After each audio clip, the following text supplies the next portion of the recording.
guys, good morning. So today's project is starting a hedge behind our greenhouse. This isn't going to be a super spectacular before and after project just because our greenhouse is still in process of being built. It's kind of midway done. So you can see we've got landscape fabric down. We have our top dress coming in the next day or two. So I thought it'd be a great idea to get these in the ground. So I'm planting North Pole Arborvitaes. Arborvitae is the way we pronounce the name in my area. Arborvitae is another way I've heard it, which is probably proper, but I'm going with what I know here.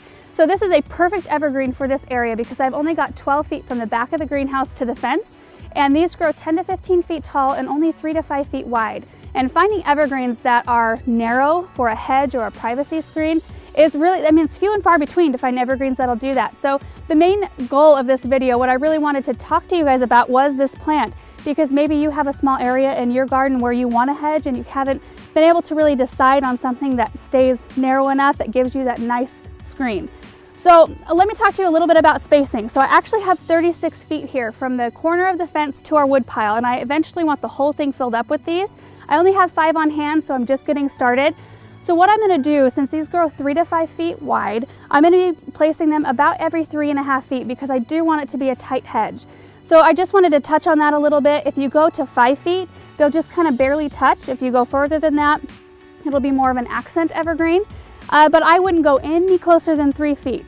Usually on annuals and perennials, you can fudge the spacing a little bit more, but anything that gets big, trees, shrubs, evergreens like that, you want to make sure that you're spacing them properly so they stay healthy. So I'm going to go ahead and get these all planted, and I'll share a little bit about the process, about how I do that as I go, and then I kind of wanted to share a few more cool things about this evergreen.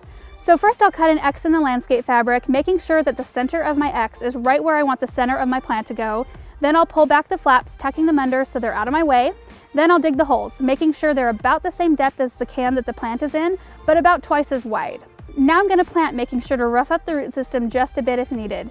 You can tell if a root system needs to be roughed up if the roots are circling around the outside of the can and you see more roots than you do soil.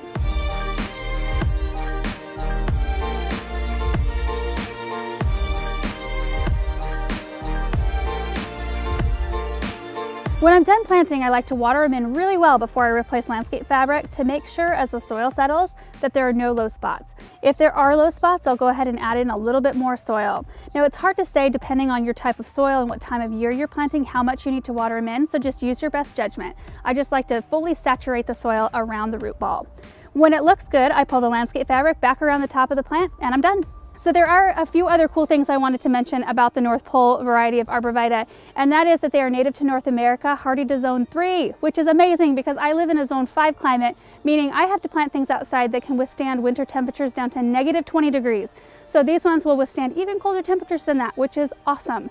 They also resist winter burn, which that is great, especially for where I planted these because these are fairly exposed out here. So I need something that can stand that wintertime temperature, the glare off the snow, the wind, that kind of thing. These will do really, really well back here. The other thing that I especially like about these is that they're great for cutting for holiday projects. So I probably won't cut on these for a couple years because I do want them to grow and fill in, but as they get a little bit of size on them, I'll probably sneak around to the backside and start cutting off branches and use them in garlands and wreaths. And in fact, I did some projects with some of these incorporated last year and they looked amazing. They've got a really nice soft texture and they're really nice fragrance.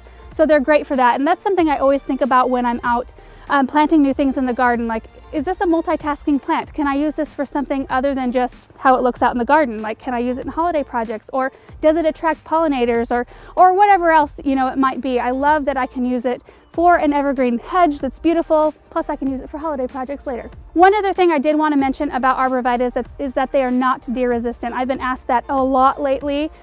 These ones, if you have problem with deer, is probably not the best variety to plant. I'd probably go with something in the juniper family.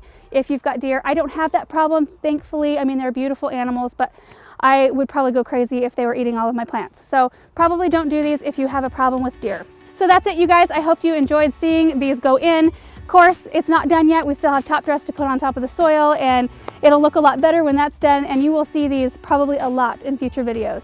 So thank you guys so much for watching, and we'll see you in the next video. Bye.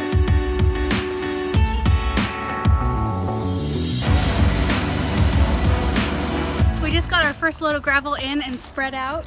I think they needed to go get a little bit more to finish the side here and then the very end. But I am so excited. It looks so much nicer than dirt and then landscape fabric. So I'm really excited for this thing to be done. It's looking so great.